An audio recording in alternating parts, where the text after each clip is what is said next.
Comme on a pu le voir récemment sur cette chaîne, la maison d'édition DC Comics a décidé de lancer un nouvel univers alternatif semblable à l'univers Ultimate de chez Marvel, l'univers Absolute. Je vous ai déjà parlé il y a peu du nouveau Superman, et je vous propose aujourd'hui de découvrir l'histoire de la nouvelle Wonder Woman. Alors accrochez-vous bien, car on est parti. Tout commence à Gateway City, une métropole de Californie. Nous suivons deux journalistes, un présentateur et son caméraman. Ceux-ci semblent être effrayés par quelque chose. Ils ont sûrement été envoyés sur le terrain pour couvrir un événement, mais qu'est-ce qui pousse ceux-ci à se terrer ainsi derrière un balcon? Eh bien rien de moins qu'une sorte d'immense structure pyramidale qui flotte au-dessus de la plage. Les environs sont en ce moment même évacués par les autorités, tandis qu'une troupe de militaires se rapproche. Malheureusement, c'est à ce moment précis qu'un véritable essaim de créatures volantes en profite pour se jeter sur toute la ville. Personne n'est alors en mesure de comprendre ce dont il s'agit et pourquoi ces monstrueuses créatures s'attaquent à eux. Mais c'est à ce moment-là qu'elle fait son apparition. Une guerrière masquée, montée sur un étrange cheval squelettique qu'on assimile à Pégase car il est capable de voler. Et armée d'une immense épée, celle-ci commence à pourfendre sans distinction les créatures démoniaques. Il y a bien longtemps, cette guerrière avait été une princesse. Une princesse qui avait eu tous les cadeaux que quelqu'un de son rang pourrait attendre. À commencer par la sagesse, mais aussi la capacité à affronter un chien de l'enfer en mettant en pratique des arts obscurs tels que la magie. En bref, des choses que n'importe quelle princesse aurait eu besoin si elle avait grandi en enfer, et c'était son cas. Voici l'histoire de Wonder Woman, la dernière Amazone. Bien des années en arrière, sur l'île de l'enfer, vit la prisonnière des dieux, la sorcière Circé. Autrefois, celle-ci régnait sur un paradis nommé Ea. C'est là-bas que dans la mythologie grecque et plus précisément dans l'Odyssée, que celle-ci peut faire la rencontre d'Ulysse et surtout de son équipage qu'elle transforme en animaux. Finalement, elle commence à entretenir une relation intime avec le marin et au terme d'une longue année, elle finit par rétablir l'apparence humaine des membres de l'équipage avant de les laisser partir. D'après certains auteurs, Circé aurait obtenu de nombreux enfants suite à cette union. On notera quand même qu'Ulysse fait normalement tout ce voyage pour retrouver sa véritable épouse. C'est vraiment un chic type ce mec. Bref, ça c'était pour la parenthèse mythologique. Désormais, et quelle qu'en soit la raison, Circé a été bannie sur cette terre maudite où elle vit recluse et seule. Et puis un jour, elle reçoit une étrange visite, celle d'Apollon, le dieu des arts, du chant, de la musique, de la beauté masculine et surtout de la lumière. Celui-ci commence par recommander à son interlocutrice de s'agenouiller devant lui, ce qu'elle refuse sans même lui prêter attention. Il remarque donc qu'elle est restée provocante, même en enfer. Après tout, cela faisait partie de ses points forts, mais peut-être aussi que c'était la raison de sa présence sur cette terre.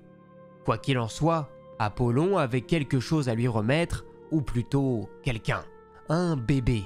Pourquoi le dieu de la lumière aurait-il conduit un bébé en enfer? Cet enfant n'était nul autre que Diana, la princesse de Themyscira, la dernière des Amazones. Celle-ci a été enlevée à son peuple par le tout-puissant Zeus dans l'objectif de les punir pour leurs crimes envers les dieux, une raison qui nous est encore très abstraite. La nouvelle demeure de l'enfant devait donc être les enfers et Circé serait, qu'elle le veuille ou non, sa gardienne. Diana ne devrait jamais revoir ses sœurs Amazones. Celles-ci seraient enfermées pour l'éternité jusqu'à ce que leur service auprès de Zeus prenne fin.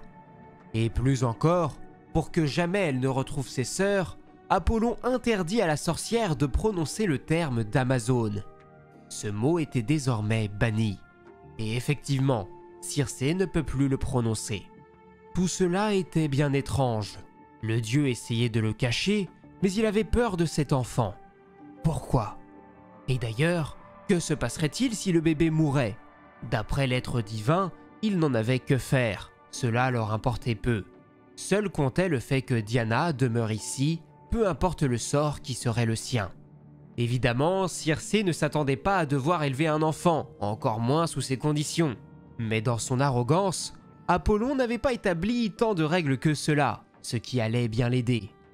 Mais tout cela restait profondément mystérieux. De nombreuses questions viennent à l'esprit de la sorcière, comme notamment le fait que les dieux allaient peut-être tenter de tuer l'enfant pour s'en débarrasser définitivement. D'ailleurs, un serpent s'apprêtait déjà à s'attaquer au nourrisson. Son sort était donc possiblement déjà réglé si les dieux comptaient s'en mêler. Alors ça ne valait peut-être pas la peine d'y prêter trop attention. Mais chose assez surprenante, la main de l'enfant se saisit du serpent, puis l'envoie valser à l'autre bout de l'île. Voilà qui éveillait l'intérêt de Circé. Diana était peut-être digne de son intérêt finalement. Dans les semaines qui suivent, de nombreuses créatures en tout genre s'attaquent à la jeune princesse, qui s'évertue à contrecarrer leurs tentatives en leur faisant comprendre de ne plus agir ainsi. Et chose assez curieuse, elle fait même preuve d'amour vis-à-vis de ces dernières, comme si elle les pardonnait. Et puis les années passent, Diana grandit, les épreuves se succèdent, tout comme les monstres, mais aucun n'est en mesure de l'atteindre sérieusement. Mais quelque chose perturbe la jeune fille. Il y a un mot qu'elle imagine, mais qu'elle n'ose pas prononcer. Elle sait que sa mère adoptive le connaît, mais est-ce que ce mot est vrai ? Circé lui dit que ce le sera si elle parvient à le prononcer. Alors que Diana devient une femme, Circé l'éduque aux arts occultes, ce qui lui permet de se défaire d'adversaires toujours plus dangereux. Il est d'ailleurs intéressant de noter de l'évolution de la maison de Circé qui respire de plus en plus la vie, au fur et à mesure que Diana prend de l'importance dans la sienne. Comme elle nous le dit, c'est en élevant un enfant qu'on apprend à l'aimer, mais c'est aussi en les laissant voler de leurs propres ailes qu'on leur prouve notre amour. Circé le savait. Un jour, Diana devrait partir. De retour au temps présent, Diana prend le contrôle des opérations défensives et elle charge Pégase de surveiller le périmètre, avant de se rendre auprès du premier soldat à sa portée pour lui donner de nouvelles consignes. Ils devaient évacuer les civils et préparer leurs soldats, car ils allaient en avoir besoin. Mais au même moment, la pyramide libère son plus terrible guerrier, le Harbinger Prime. Diana se dresse donc devant lui, prête à riposter et à défendre les humains, en maniant la lame mythique d'Athéna, forgée par Héphaïstos, le dieu du feu et de la forge lui-même. Elle était plus qu'en mesure de lui faire face.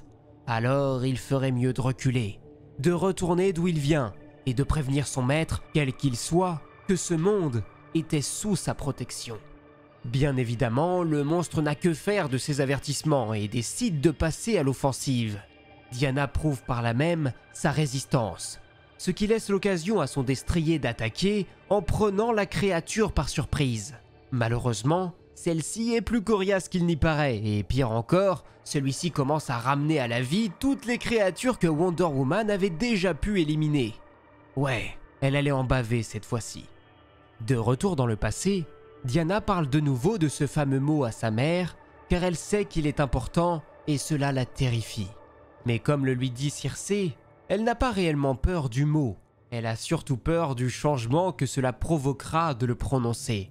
Mais comment Diana pouvait-elle connaître un mot sans jamais l'avoir entendu ? Comment celui-ci pouvait-il faire autant battre son cœur sans savoir ce qu'il pouvait signifier ? Circé l'encourage à le dire, à enfin le prononcer à voix haute, car ce mot serait sa véritable identité. Alors Diana prononce le terme interdit. Amazone. Elle est une Amazone. Pourquoi les dieux avaient-ils banni ce nom ? Là était toute la question. Et là serait sûrement toute la quête identitaire de Diana dans cette nouvelle série et ce nouvel univers pour comprendre qui elle était vraiment. Circé peut tout de même lui apprendre qu'avant son apparition, les Amazones avaient eu une mission, celle de protéger le monde des plus anciennes et plus terribles créatures. Sans elles, la Terre serait peut-être condamnée, à moins qu'elle ne prononce leur nom, et qu'elle embrasse enfin sa destinée. Alors Diana le répète, Amazone, elle est une Amazone, elle est une Amazone. Et depuis lors, la princesse de Themyscira fait face aux plus terribles créatures. C'est en laissant ses enfants partir qu'on leur prouve notre amour. Mais c'est également en les armant jusqu'aux dents, en leur offrant les meilleures armes imaginables pour les voir devenir ce qu'ils ont toujours été destinés à être. et il ne leur restait plus qu'à les regarder et de les voir changer le monde. Elle était Diana de Themyscira, dernière des Amazones, fille de Circé, princesse de l'enfer, sorcière de l'île sauvage, et ce monde n'appartiendrait jamais aux monstres tant qu'elle serait en mesure de respirer. Voilà tout ce qu'il faut savoir concernant les débuts très encourageants de cette nouvelle incarnation de Wonder Woman. Personnellement, j'ai trouvé ce numéro très intriguant et je suis vraiment curieux de découvrir la nouvelle personnalité de cette Diana qui a grandi bien loin du faste propre aux guerrières amazones. Je suis d'ailleurs curieux de voir les relations qu'elle pourra entretenir avec les humains, tout comme j'ai hâte de voir où sa quête vis-à-vis de ses sœurs l'amènera, et également de voir comment elle va réagir face aux actions entreprises par Zeus. Quoi qu'il en soit, si ça en vaut la peine, on en reparlera sur cette chaîne, soyez-en sûrs. Je vous invite donc à vous abonner pour ne manquer aucune des prochaines vidéos. D'ailleurs, il faut encore que je vous présente ce nouveau Batman, donc je pense que ce sera notre prochain rendez-vous. J'en profite au passage pour remercier toutes les personnes qui soutiennent la chaîne, comme notamment sur Tipeee, et en attendant, moi il ne me reste plus qu'à vous dire à la prochaine pour de nouvelles vidéos. C'était Absolute, ciao!